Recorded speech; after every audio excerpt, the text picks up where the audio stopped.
जैन साथियों, तो secondary exam ये जो है आप लोग को सेंटर पर हुआ है, इस बार जो हुआ है स्कूल में हुआ है फिलहाल, उसी का आंसर लेके आया है। अब आप लोग 2023 में फाइनल एग्ज़ाम दीजिएगा। तो यहाँ पर जो सभी यहाँ पर लिखा है पुस्तक माने कि सेट कोड, सबका क्वेश्चन ए बी सेट में रहता है अपना अपना, किसी में से कोई चोरी मत कीजिएगा।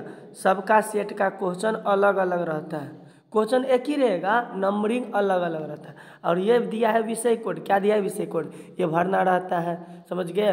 और टोटल आपका कितना रहेगा, कुल जो रहेगा आपका कुल प्रश्न 80 गो रहेगा। 20 मार्क का प्रैक्टिकल होगा आप लोग का, स्कूल देगा 80 गो क्वेश्चन रहेगा। और समझ गए कि नहीं। तो चलिए देखते हैं। और टाइम कितना रहेगा, तो 2 घंटा 45 मिनट, 2 घंटा 45 मिनट में आपको बना के देना है।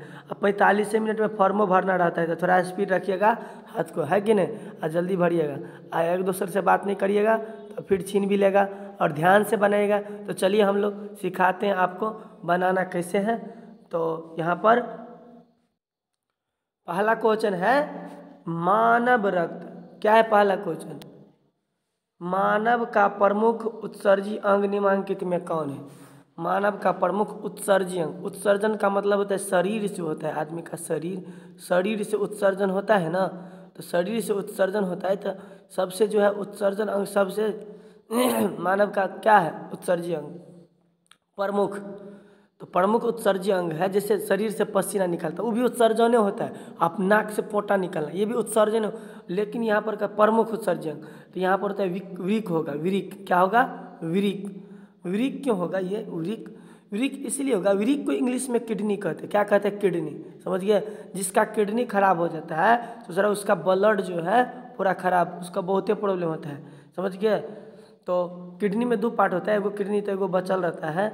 इसी प्रकार से जो है मानव का प्रमुख उत्सर्जी अंग इसमें क्या हो जाएगा, वृक्क हो जाएगा। क्या हो जाएगा, वृक्क। वृक्क को इंग्लिश में क्या कहेंगे, किडनी। चलिए तो दूसरा क्वेश्चन देखते हैं। दूसरा क्वेश्चन दिया है कि यहाँ पर निम्न में से कौन पिट्यूटरी ग्रंथि स्रावित होने वाला हार्मोन है। तो चलिए दिखाते हैं पिट्यूटरी ग्रंथि कहाँ होता है। ये इंसान हुआ समझ गए, ये आदमी हुआ, आदमी हुआ। यहाँ पर जो होता है एक ई पर लिपस्टिक लगा दे दीजिए, चलिए लिपस्टिक हो गया। और यहाँ पर जो होता है दिमागवा के पास, इसको कहते हैं पिट्यूटरी ग्रंथि। क्या कहते हैं, पिट्यूटरी ग्रंथि। तो क्या कहते हैं, निम्न में से कौन पिट्यूटरी ग्रंथि से स्रावित होने वाला हार्मोन है। तो इसमें से होता है वृद्धि हार्मोन स्रावित। कौन से हार्मोन, वृद्धि हार्मोन। और ये जो दिया है आपका थोरैक्सिन, ये होता है यहाँ से, ये तो थायराइड वाला सबके लिए होता है, समझ गए, यहाँ रहता है।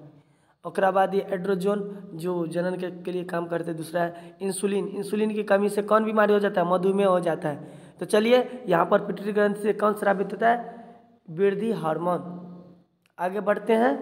दूसरा क्वेश्चन कह रहा है पुष्प का नर जनन अंग होता है, पुष्प का है ना, पुष्प, पुष्प वाला तो देखा होगा, पुष्प माने फूल, फूल का जो होता है कहता है नर जनन अंग कौन होता है, ऐसे, अरे हम बना देते हैं तब तक, ठीक है। पुष्प का नर जनन अंग कौन होता है, तो यहाँ पर होता है ऐसे और ऐसे। तो नर जनन अंग यहाँ पर, तो कहता है पुष्प का नर जनन अंग कौन होता है, तो पुंकेसर होता है। क्या होता है, पुंकेसर। और स्त्री केसर होता है, स्त्री जनन अंग होता है, समझ गया। तो यहाँ पर हमको पूछ रहा है क्या, पुष्प का नर जनन अंग, पुष्प माने फूल, फूल का नर जनन अंग होता है पुंकेसर कहलाएगा। क्या कहलाएगा, पुंकेसर। तो चलिए दूसरा आगे देखते हैं। 4 नंबर क्वेश्चन, 4 नंबर में दे रहा है कि अमीबा द्विखंडन होता है, किस में होता है, तो अमीबा में होता है। देखिए अमीबा ऐसे होता है ना, अमीबा में पहले केंद्र, 2 केंद्र का निर्माण होगा, तब इस दूसरा धीरे धीरे क्या होगा, ऐसे और ऐसे टूटेगा दोनों में, और तकरा बाद ये क्या हो जाएगा, तो अलग अलग बन जाएगी, ये अलग कोशिका, ये अलग कोशिका का। तो क्या होता है, कोई कौन खंडन, द्विखंडन द्वारा अमीबा में, किस में होता है, द्विखंडन अमीबा में। चलिए देखते हैं आगे।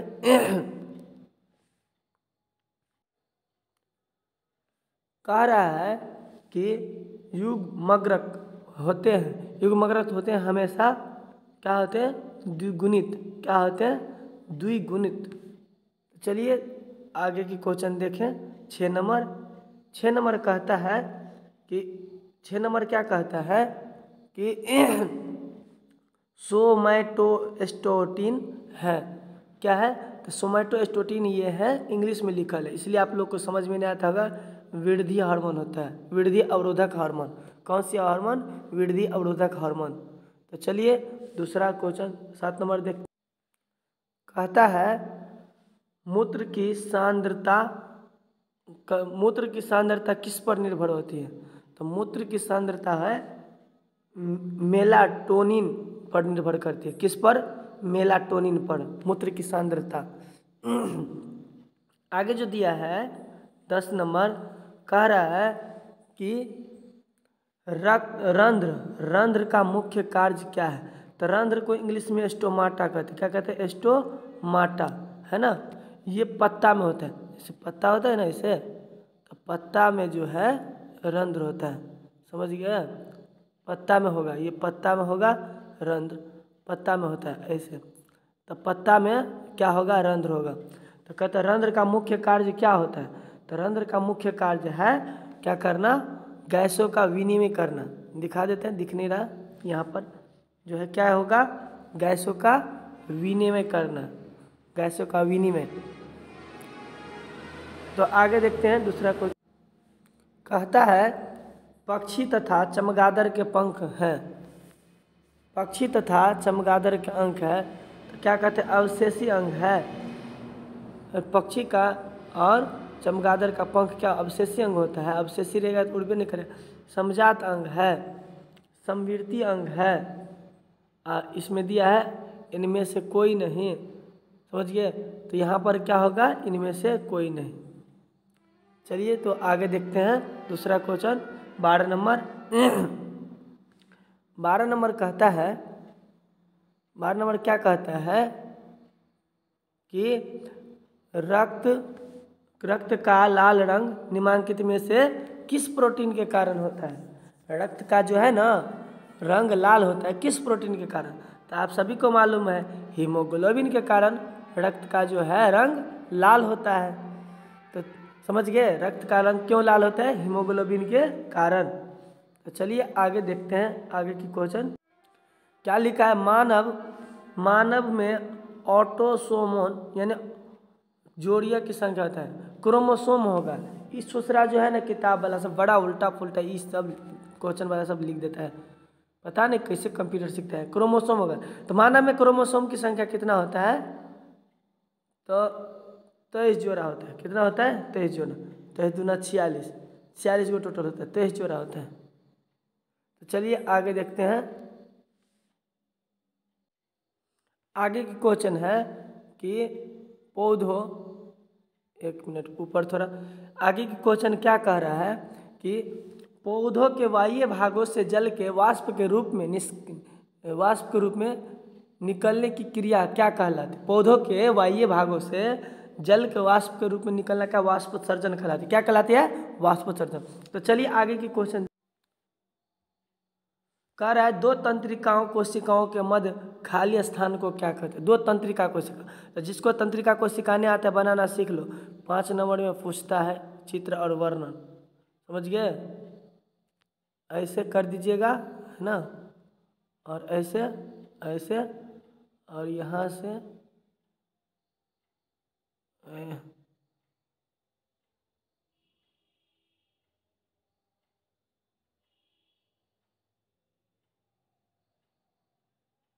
ऐसे, समझ गए। और ये में डेंड्राइट्स, इसको क्या कहते हैं, डेंड्राइट्स। डेंड्राइट्स निकाल दीजिएगा, डेंड्राइट्स निकाल दिए। डेंड्राइट्स बीच में होता है केंद्रिका, और इसमें और ई जो ऐसे रहता है, ई ऐसे रहता है, तो ये दोनों के बीच में जगह हुआ ना, इसी को बोल रहे हैं क्या कहते हैं, तो सिनेप्स कहते हैं। क्या कहते हैं, सिनेप्स कहते हैं। तो चलिए इसको हो गया कंप्लीट। आगे दूसरा देखते हैं 17 नंबर। 17 नंबर कह रहा है कि गोबर छत, एक मिनट ऊपर भाग गया। 17 नंबर कहता है गोबर छत्ता है, तो गोबर छत्ता है मृतजीवी। क्या है? मृतजीवी, क्योंकि गोबर छत्ता सरल गरल मरल पदार्थ पर, जैसे टाल पर जन्मेगा, गोबर पर जन्मेगा, सरलावा चीज, तो ये हो गया मृतजीवी हो गया। समझ गए? आगे दिया है क्वेश्चन कि वर्तिका, क्या कह रहा है? वर्तिकाग्र भाग है। वर्तिकाग्र कथी में होता है? फूल में होता है। तो वर्तिकाग्र भाग है अंडाशय का। किसका? अंडाशय का। तो चलिए आगे देखते हैं 19 नंबर क्वेश्चन। कहता है, यहाँ पर क्या कह रहा है क्वेश्चन? दांत का कठोरतम भाग क्या है? क्या कह रहा है? दांत का कठोरतम भाग। तो दांत के कठोरतम भाग क्या होता है? इनामेल होता है। क्या होता है? इनामेल। समझ गए? चलिए आगे देखिए क्वेश्चन। आगे कह रहा है 20 नंबर में कि एक खाद्य श्रृंखला में दूसरे पोषी स्तर पर हमेशा कौन रहता है? तो खाद्य श्रृंखला होता है ना, जैसे घास पर बकरी, फिर बकरी पर आदमी, ऐसे करके। तो घास श्रृंखला पर दूसरे पोषी के स्तर पर कौन होते हैं? तो दूसरे नंबर में आता है कौन? शाकाहारी। कौन आता है? शाकाहारी। तो चलिए आगे देखते हैं 21 नंबर क्वेश्चन। 21 नंबर क्वेश्चन कहता है कि गर्म जल प्राप्त करने के लिए हम सौर जल तापक उपयोग किस दिन नहीं कर सकते हैं? तो कौन दिन नहीं कर सकते? तो धूप वाला दिन में तो सौर प्रकाश माने सोलर ऊर्जा का उपयोग कर सकते हैं, और गर्म दिन में भी, हवादार दिन में, बादल वाले दिन में नहीं कर सकते हैं। कौन दिन में? बादल वाले दिन में नहीं कर सकते हैं। तो इसका आंसर हो जाएगा बादल वाले दिन में। तो चलिए आगे की देखते हैं। यहाँ पर क्वेश्चन, निम्नलिखित में से कौन जैव मात्र ऊर्जा का स्रोत नहीं है? उदाहरण नहीं। निम्नलिखित में से कौन जैव मात्र ऊर्जा का उदाहरण नहीं है? तो जैव मात्र नहीं। जैव मतलब जो जीव से, लकड़ी से, माने वनस्पति सबसे न रहे उससे जैव। तो ये तो लकड़ी सब हो गया, जैविक हो गया। गोबर हो गया जैविक, गोबर। कोयला भी हो गया, जीव सब मरता है हजारों साल तब बनता है। यहाँ पर नाभिकीय ऊर्जा जैविक नहीं है। नाभिकीय ऊर्जा जैविक नहीं है। उसके बाद दिया है क्वेश्चन कि क्या दिया है? समजात अंग। बार बार पूछता रहता है, ध्यान रखिएगा। समजात अंगों का उदाहरण है तो मानव का हाथ और कुत्ता का अग्रपाद, माने दोनों सेमे रहता है। कुत्ता का जो अगल का टंगरिया होता है, समझ गया ना, और मानव का हाथ दोनों सेमे होता है। क्या होता है? दोनों सेम होता है। तो यहाँ पर होगा ऑप्शन ए। तो चलिए आगे देखते हैं।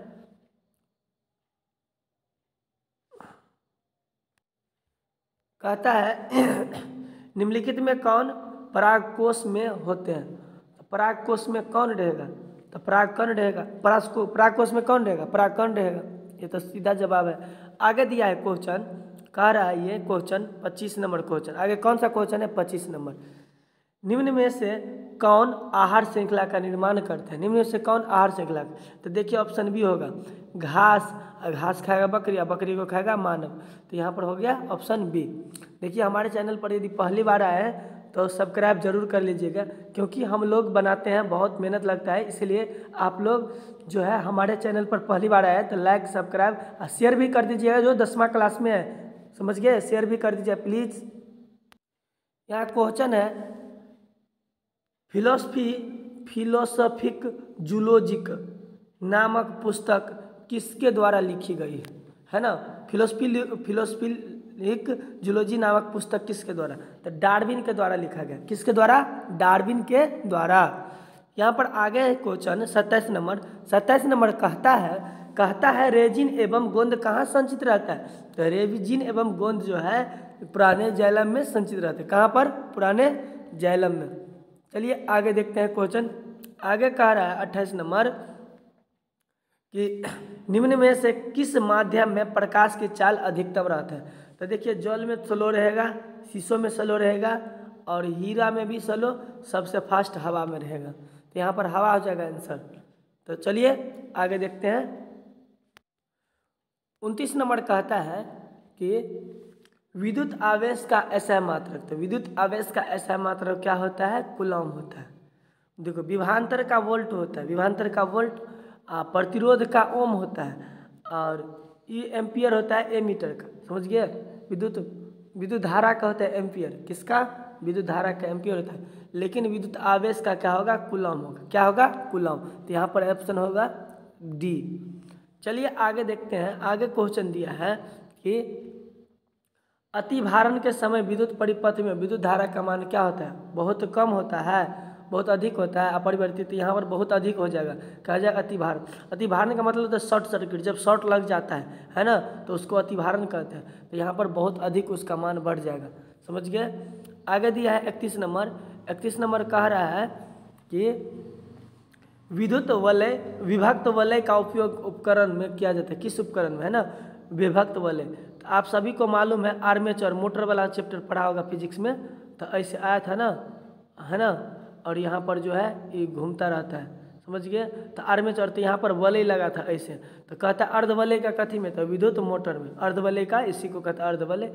कथी में उपयोग करते हैं? तो विद्युत मोटर में। तो चलिए आगे देखते हैं। यहाँ पर है क्वेश्चन कि क्वेश्चन क्या कह रहा है? सौर कुकर के लिए कौन सा दर्पण सर्वाधिक उपयुक्त होगा? तो सौर कुकर के लिए सबसे अच्छा होगा अवतल दर्पण। कौन होगा? अवतल दर्पण। सौर कुकर के लिए सबसे अच्छा अवतल दर्पण। उसके बाद यह है क्वेश्चन। क्वेश्चन कह रहा है 33 नंबर कि विभवांतर का ऐसा मात्रा। क्या कह रहा है? विद्युत विभवांतर का ऐसा मात्रा। अब ये बताए थे वोल्ट, अब विद्युत धारा का एम्पियर और प्रतिरोध का ओम। तो इस प्रकार क्या होगा यहाँ पर हो जाएगा आपका क्या? वोल्ट हो जाएगा। विभवांतर का ऐसा मात्रक वोल्ट। क्या होगा? वोल्ट। तो चलिए आगे जो दिया है क्वेश्चन, यहाँ पर कह रहा है क्वेश्चन कि घरेलू विद्युत परिपथ में उदासीन तार का रंग होता है। घरेलू विद्युत परिपथ में उदासीन तार का रंग होता है तो हरा होता है। क्या होता है? हरा होता है, समझ गए। तार 3 गो होता है, ललका होता है, उसके बाद जो है एगो काला होता है, एगो जो होता है हरा होता है। 3 प्रकार के। फिर तो ये जो है आपको हरा तार होता है, ये उदासीन तार होता है, जरा जमीन में जो है गाड़ा जाता है, समझ, अर्थिंग के रूप में। तो यहाँ पर हरा हो जाएगा। आगे दिया क्वेश्चन। क्वेश्चन कह रहा है कि बैटरी के किस प्रकार की धारा प्राप्त होता है? बैटरी से किस प्रकार की धारा प्राप्त होता है? तो बैटरी से देखिए धारा 2 प्रकार का होता है, एगो AC और एगो होता है DC। क्या होता है? एगो DC। यहाँ पर लिख ले AC और DC। AC का मतलब होता है, AC का मतलब प्रतिवर्ती धारा। AC को हिंदी में क्या कहते हैं? प्रतिवर्ती, जो बिजली में रहता है, प्रतिवर्ती धारा। और DC बैटरी में रहता है, जरा कहता है दिष्ट धारा। हिंदी में कहेंगे दिष्ट धारा, इंग्लिश में कहेंगे DC। तो यहाँ पर बैटरी में किस प्रकार की धारा? दिष्ट धारा, DC रहेगा। चलिए आगे देखते हैं क्वेश्चन। आगे दिया है 36 नंबर। 36 नंबर कहता है सघन माध्यम से विरल माध्यम में प्रवेश करने पर आपतन कोण अपवर्तन कोण में क्या संबंध होगा? सघन माध्यम, ये हुआ आपका सघन माध्यम, और सघन माध्यम बना देते हैं अभी तुरंत हम।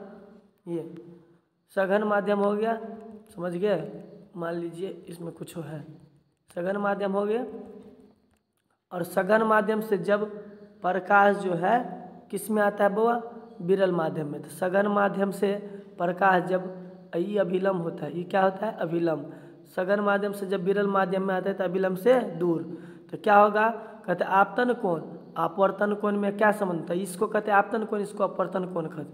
तो अपवर्तन कोण क्या हो जाएगा? बड़ा हो जाएगा, क्योंकि दूर भाग रहा है, तो अपवर्तन कोण बड़ा हो जाएगा। तो चलिए आगे बढ़ते हैं।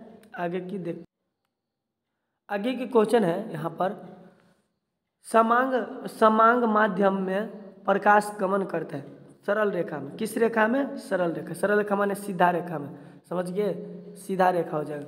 आगे है क्वेश्चन लेंस का सूत्र। क्या है?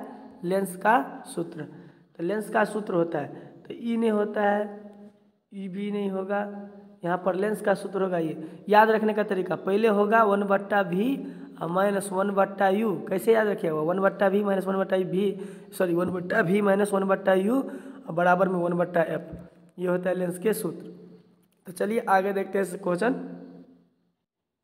क्या कहता है। क्यों मरते हो सनम बेवफा सनम के लिए? क्यों मरते हो बेवफा सनम के लिए?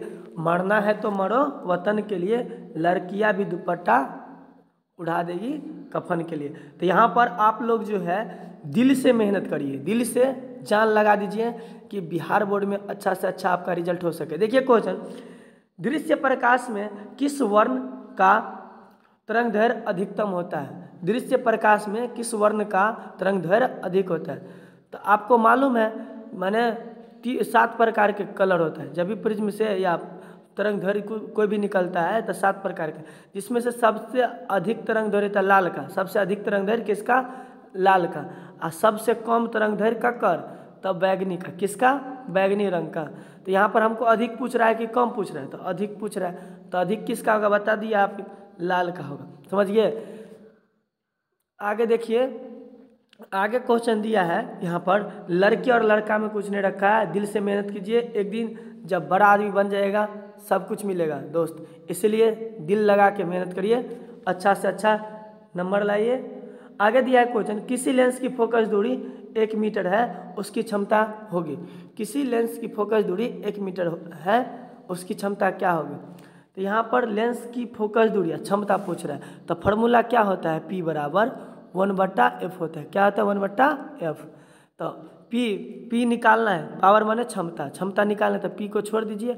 अब बराबर 1, ऊपर में 1 दिया है, मीटरे में रहता है, अब फोकस दूरी भी मीटरे में दिया था 1, तो 1/1 बराबर कितना होगा? 1 ना होगा। तो यहाँ पर 1 डायोप्टर होगा। क्या होगा? 1 डायोप्टर। लेंस का ऐसा मात्रा क्या होता है? डायोप्टर होता है। तो चलिए यहाँ पर 1 डायोप्टर हो जाएगा आंसर। आगे की क्वेश्चन देखेंगे हम लोग, देखते देखते 41 नंबर क्वेश्चन पर आ गए। यहाँ पर 41 नंबर क्वेश्चन, निम्नलिखित में से कौन सा पद विद्युत परिपथ में विद्युत शक्ति को निरूपित नहीं करता है? निम्नलिखित में से कौन सा पद विद्युत परिपथ में विद्युत शक्ति को निरूपित नहीं करता है? तो यहाँ हो जाएगा I स्क्वायर, सॉरी क्या हो जाएगा? IR square. क्या हो जाएगा? IR स्क्वायर हो जाएगा। चलिए देखते हैं, आगे दिया है प्रतिरोध का मान। आगे क्या रखा है? प्रतिरोध का मान बढ़ाने के लिए प्रतिरोधों को जोड़ा जाना चाहिए।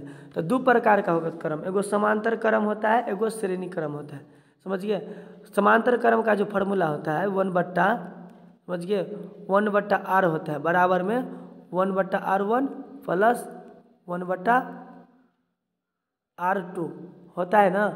अब 1/r2 1/, तो यदि 1 रखे तो 2, इसका r2 का मान रख दीजिए 3, तो हो गया कितना? 2 और 3 को अथी करिएगा तो 6, और द्वितीय 6, तो आ गया 3 और प्लस 2, तो 5/6 आया। कितना आया? 5/6। अब वहीं पर श्रेणी क्रम में जुड़िए, तो श्रेणी क्रम का होता है r बराबर, समझिए r बराबर होता है सीधे होता है r1 प्लस r2, इनमें बट्टा वट्टा नहीं होता है। तो बराबर क्या दिया था? 2 प्लस 3, तो 2 प्लस 3 तो कितना? 5 आ गया, 100 से 5, इनमें बट्टा में 5/6 आ गया। तो कौन ज़्यादा हुआ? श्रेणी क्रम में प्रतिरोध ज़्यादा होता है, तो यहाँ पर हो जाएगा, इसका आंसर क्या हो जाएगा बताइए? तो पार्श्व क्रम हो जाएगा, जिसको श्रेणी क्रम भी कहते हैं, सीरीज कहते हैं इंग्लिश में, सीरीज। आगे देखते हैं क्वेश्चन, आगे दिया है कि मूत्र का जो है, मूत्र का रंग किस वर्ण के कारण क्या होता है? मूत्र का रंग या मूत्र का पीला रंग किस वर्ण के कारण होता है? मूत्र माने पेशाब, इंग्लिश में यूरिन कहते हैं, यूरिन टेस्ट, समझ गया। तो कहता है पेशाब का जो है, मूत्र का जो है रंग पीला क्यों होता है? किस वर्ण का अधिक कलर के कारण होता है, रंग के कारण होता है? तो यूक्रोम के कारण होता है, यूरोक्रोम के कारण होता है। किसके कारण? यूरोक्रोम के कारण मूत्र का रंग पीला होता है। यूरोक्रोम के कारण मूत्र का रंग क्या होता है? पीला होता है। आगे की क्वेश्चन क्या कहता है? 44 नंबर कह रहा है, निम्नलिखित में से कौन नवीकरणीय ऊर्जा का स्रोत नहीं? नवीकरणीय, तो देखिए नवीकरणीय ऊर्जा, जेब में पैसा नहीं, हवा कोनो ये पवन ऊर्जा हो गया तो नवीकरणीय, कभी खत्म नहीं होगा। जल भी नवीकरणीय और सूरज भी नवीकरणीय, और पेट्रोल खत्म में हो जाएगा, इसलिए ये हो गया अनवीकरणीय, मतलब नवीकरणीय नहीं। तो यहाँ पर आंसर हो जाएगा डी। चलिए आगे देखते हैं, आगे दिया है क्वेश्चन। क्वेश्चन क्या कहता है? लैंगिक जनन संचारित रोग है ना। लैंगिक जनन को इंग्लिश में कहते हैं सेक्स, समझ गए। तो हाँ, जनन अंग को सेक्स कहते हैं। तो यहाँ पर लैंगिक जनन संचारित रोग है। लैंगिक जनन संचारित रोग कौन है? समझिए, यहाँ पर सेक्स का लोग गलत अर्थ निकालते। सेक्स का मतलब होता है लड़की है या लड़का, कौन सा जेंडर है ना, उस प्रकार से। तो यहाँ पर कहता है लैंगिक जनन संचारित रोग है, मतलब लिंग से रिलेटेड कौन सा संचारित रोग है?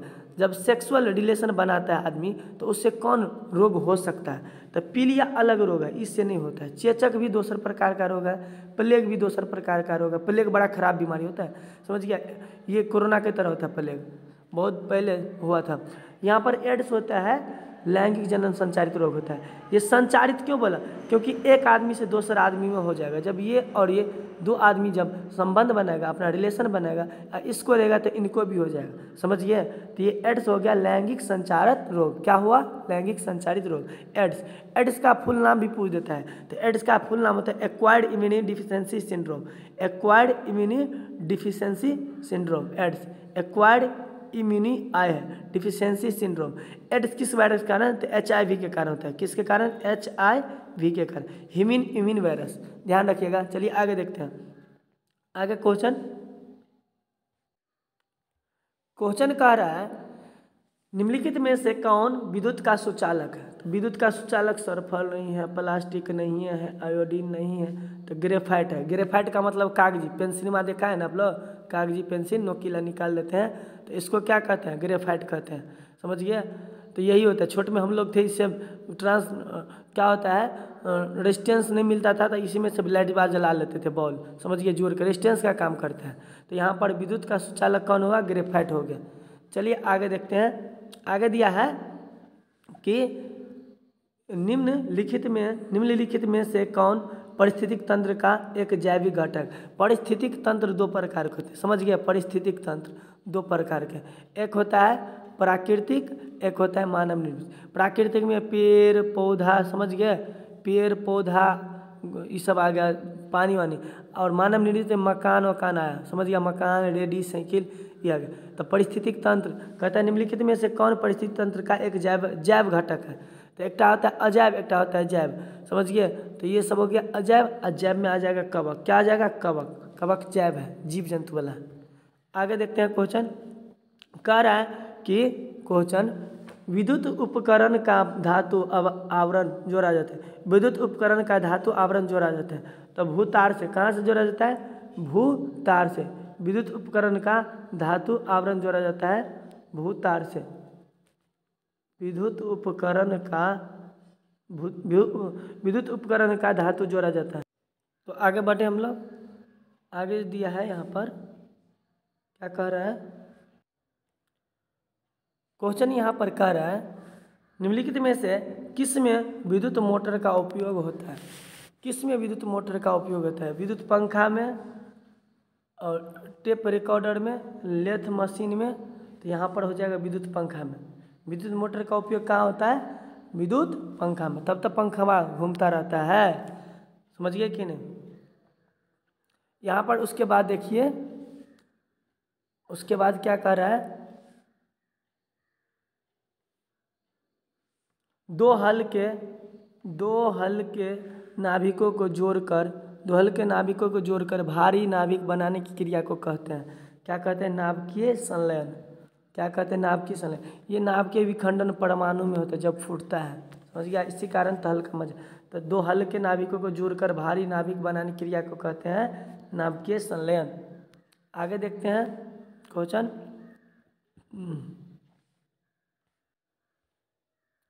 कह रहा है कार्बन आधुनिक आवर्त सारणी के किस वर्ग का सदस्य है?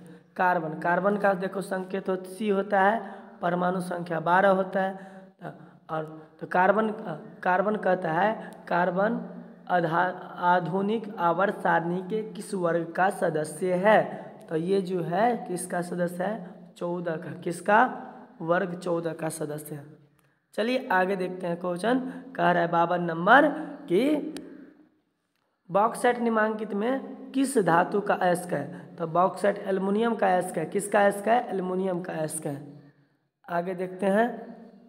और यहाँ पर जो था पारा, ये शनिवार, इसका शनिवार का ये है। चलिए आगे देखते हैं क्वेश्चन। कमरे के ताप पर क्या कह रहा है कि कमरे के ताप पर द्रव अवस्था में रहने वाली धातु है? तो पारा Hg जिसको कहते हैं, ये दूसरा पारा जो है कमरे के ताप पर द्रव अवस्था में रहते हैं, ठीक है। आजकल अजीबे गाना चल है, दिलवा बोतल में भर के लो जी। अभी लोग बताइए, दिलवा सोच रहा बोतल में अटेगा। तो यहाँ पर देखिए क्वेश्चन क्या कह रहा है, इस समय मत पढ़िएगा, बड़ा गड़बड़ होता है, ध्यान रखिए। सोडियम की संयोजकता क्या होता है, इतना ना पढ़ लीजिए ना, चपरासी में रखिएगा ऐसे को, कोई दिक्कत नहीं है ना। यहाँ पर कह रहा है सोडियम की संयोजकता, सोडियम की संयोजकता क्या है, सोडियम की संयोजकता क्या है, सोडियम की संयोजकता क्या होता है। देखिए सोडियम का संकेत होता है Na, क्या होता है Na, समझ गए। और सोडियम की परमाणु संख्या होता है 11, क्या होता है 11। अब संयोजकता पूछ रहा है तो संयोजकता हम निकालना सिखा देते, परमाणु संख्या याद है। देखिए पहली कक्षा में क्या गो होता है, इलेक्ट्रॉन 2 गो होता है, और दूसरी कक्षा में 8 गो बैठ सकता है। तो 11 में से 2 गो चल गया तो कितना बचा, 9, 9 में से 8 आदमी ना बैठेगा, में 8 गो। अब कितना बच गया, 1 गो बच गया।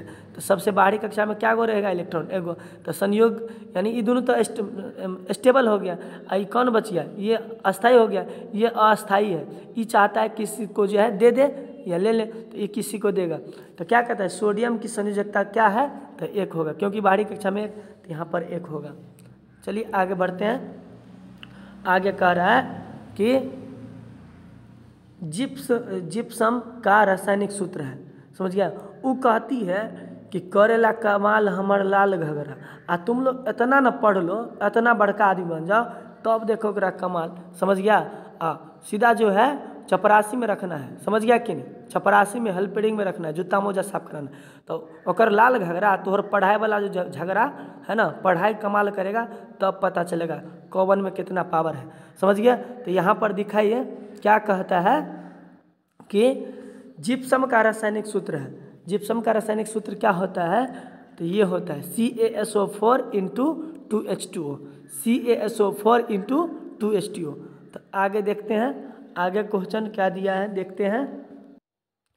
क्वेश्चन यहाँ पर है अधिकतर धातुओं के ऑक्साइड होते हैं, समझ गया।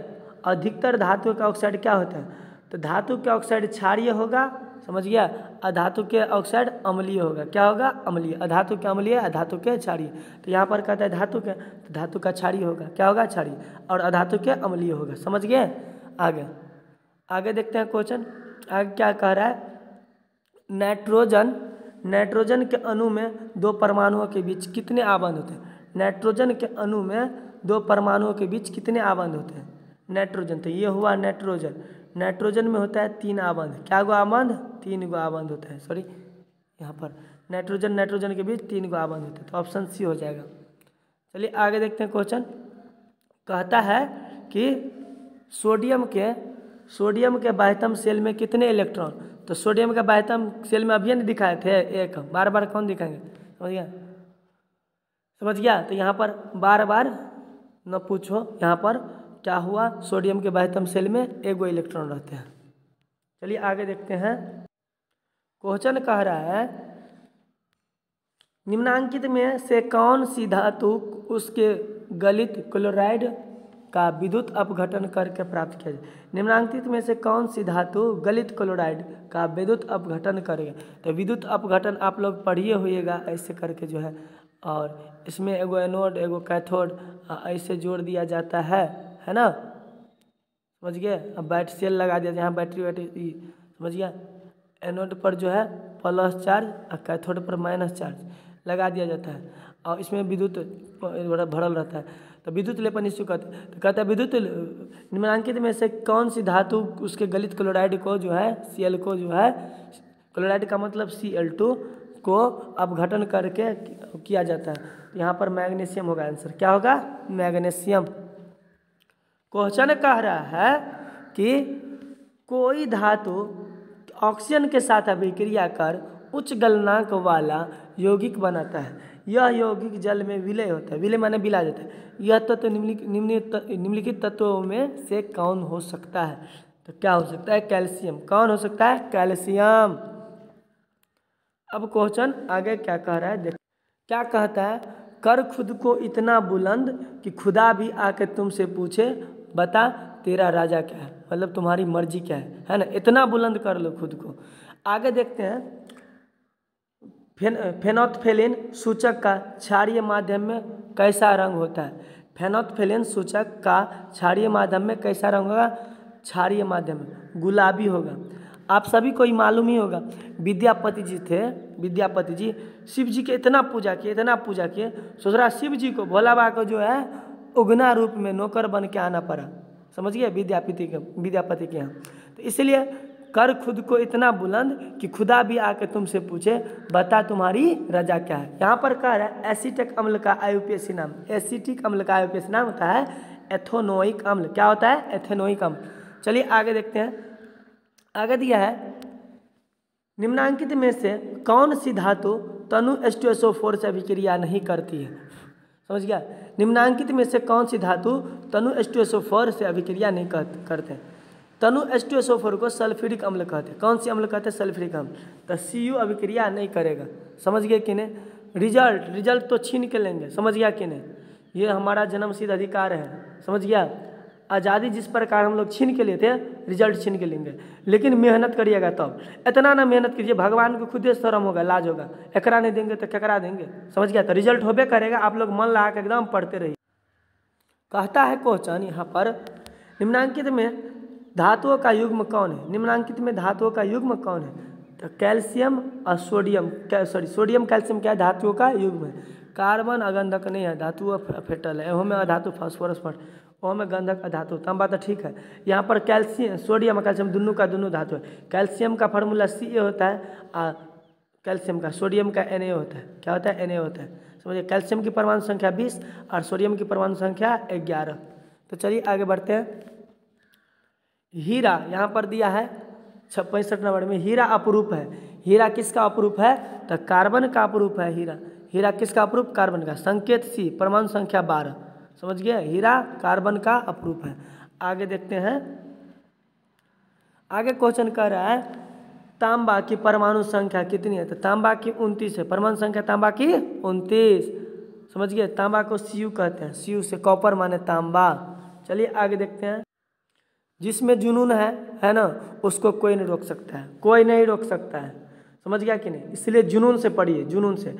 एक बार क्या होता है, एक आदमी, एक लड़का रहता है, आप लोग कहीं एक मूवी देखा होगा अजय देवगन का, और उसको सनी देओल का, तो उसमें कहता है किक मारने के लिए, लड़का का पैर फ्रैक्चर है और कहता है दौड़ दौड़ दौड़, तुम दौड़ सकता है, दौड़ सकता है, दौड़ सकता है, इतना करता है कि दौड़ता है तो जरा उसका पैर ठीक हो जाता है। उसी प्रकार से आप लोग, दिमाग कहीं भटकता है, कहते ना पढ़ पढ़ पढ़, पढ़ेगा एक दिन। जिस दिन पढ़ना शुरू कर दिए ना और बात को समझना, उस दिन पढ़ाई से अच्छा आपको कुछ ही नहीं लगेगा, दुनिया का कोनो चीज़ नहीं लगेगा। तो यहाँ पर ध्यान दीजिए, कह रहा है ऑक्जेलिक अम्ल का पाया जाता है। ऑक्जेलिक अम्ल कहाँ पाया जाता है? सिरका में, इमली में, और यहाँ पर तंत्रा में, नहीं तो टमाटर में। ऑक्जेलिक अम्ल कहाँ पाया जाता है? टमाटर में पाया जाता है। चलिए आगे देखते हैं क्वेश्चन।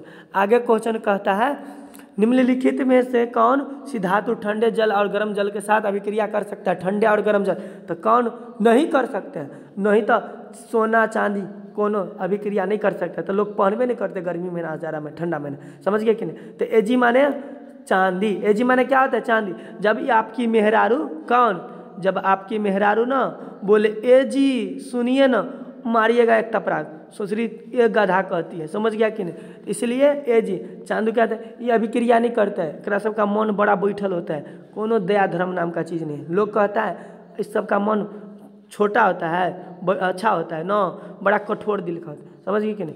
लड़के सोच रहा ठीक है, समझ गए। तो यहाँ पर जो है जब ये बोले Ag कितना कठोर है, बोलो एक गधा बोलती है, तो तुरंते जो है एक तपराक लग गया। इसका गर्मी या ठंडा में कोनो प्रभाव नहीं। बियाह में जाएगी, बियाह में तो एकदम एगो दुपट्टा ऐसे ले लेगी, उघारे घूमे, जबकि 11 महीना रहेगा तो लड़का कोट पर कोट सोसरा पहन के जाएगा, कोट पर, एकरा कोनो नहीं ऐसे लहराएगी।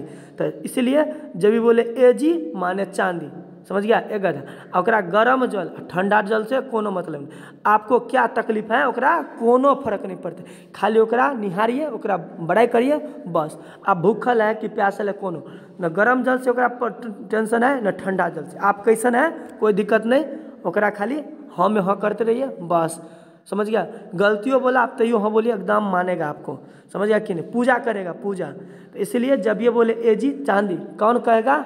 Ag चांदी। तो क्या चांदी न ठंडा जल से भी क्रिया करेगा न गर्म जल से भी क्रिया करेगा, तो ये होगा, अकर आंसर होगा चांदी। क्या होगा? चांदी, Ag। तो आगे देखते हैं Ag वाला कहानी में आगे ट्विस्ट क्या आता है। क्वेश्चन कह रहा है निम्नांकित में से कौन अमल गम है? निम्नांकित में से कौन अम्लगम है? तो यहाँ पर हो जाएगा अम्लगम, PbSN हो जाएगा। क्या हो जाएगा? PbSN, है ना। Pb माने लेड माने शीशा, SN माने टीन। आगे बढ़ते हैं। कहता है निम्नांकित में कौन सी विद्युत धातु विद्युत का सबसे अच्छा चालक होता है? तो विद्युत का सबसे अच्छा सबसे Ag होता है। समझ गया? विद्युत का सबसे अच्छा चालक कौन होता है? Ag। समझ गया कि नहीं? ये सोलर में जो सोलर पैनल होता है उसमें भी लगा रहता है चांदी। तो यहाँ पर Ag चांदी।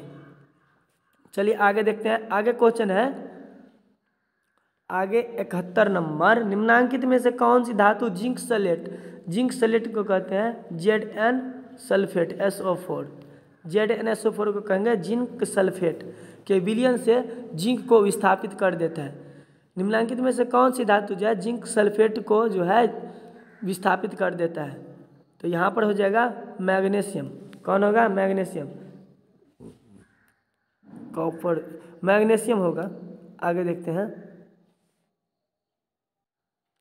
72 नंबर क्वेश्चन कहता है कोई तत्व ऑक्सीजन से संयोग कर ऑक्साइड बनाता है, यह अभिक्रिया कहलाती है। कोई तत्व ऑक्सीजन से संयोग कर अभिक्रिया करता है कहलाती है, यह अभिक्रिया उपचयन कहलाती। जब यह ऑक्सीजन से संयोग करेगा तो उपचयन, और हाइड्रोजन से संयोग करेगा तो अपचयन।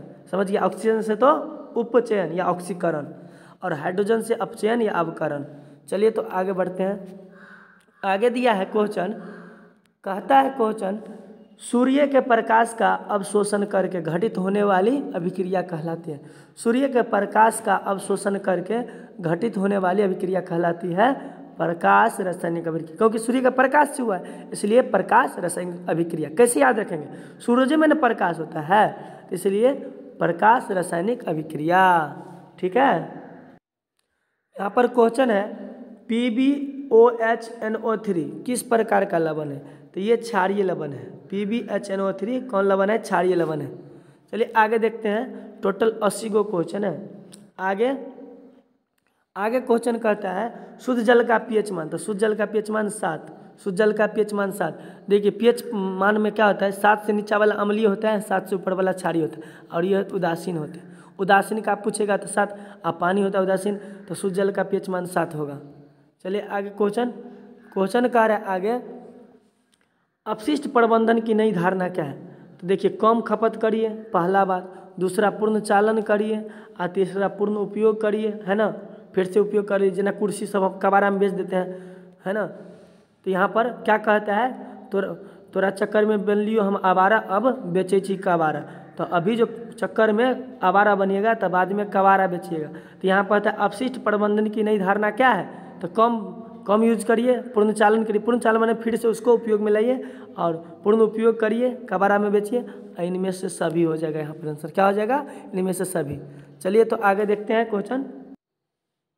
क्वेश्चन कह रहा है कि पॉलीथीन थैलों के बदले किस प्रकार के थैलों का इस्तेमाल करना चाहिए? पॉलीथीन पर बैन लगा दिया मोदी जी, सुनबे किए 2014 में अनाउंस कर दिया, है ना, संसद अथी से, लाल किला से, कि पॉलीथीन अब बैन किया जाए। तो यहाँ पर जो है जूट का भी उपयोग करना चाहिए, कपड़ा का थैला, कागज, इनमें सभी हो जाएगा। क्या हो जाएगा? इनमें सभी। चलिए आगे देखते हैं।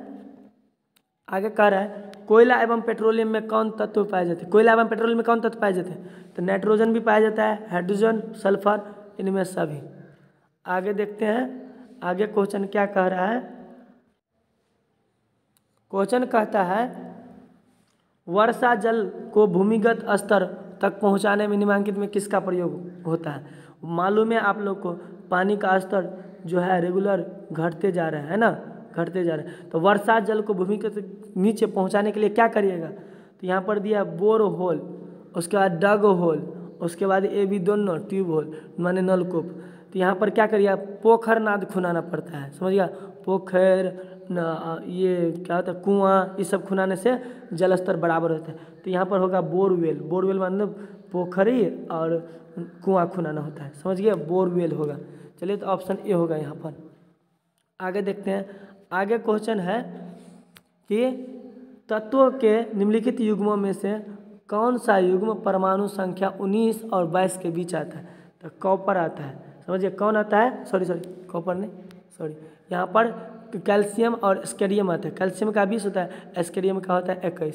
समझ गया? तो ये कैल्शियम और स्केरियम बी ऑप्शन भी हो जाएगा। इस प्रकार हम टोटल 80 को क्वेश्चन आपको कराएं। यदि हमारे चैनल पर आए, यदि अच्छा लगता है हमारा वीडियो तो सब्सक्राइब जरूर कर दीजिए, शेयर भी कर दीजिए, क्योंकि हम लोग बहुत मेहनत करके लाते हैं। धन्यवाद।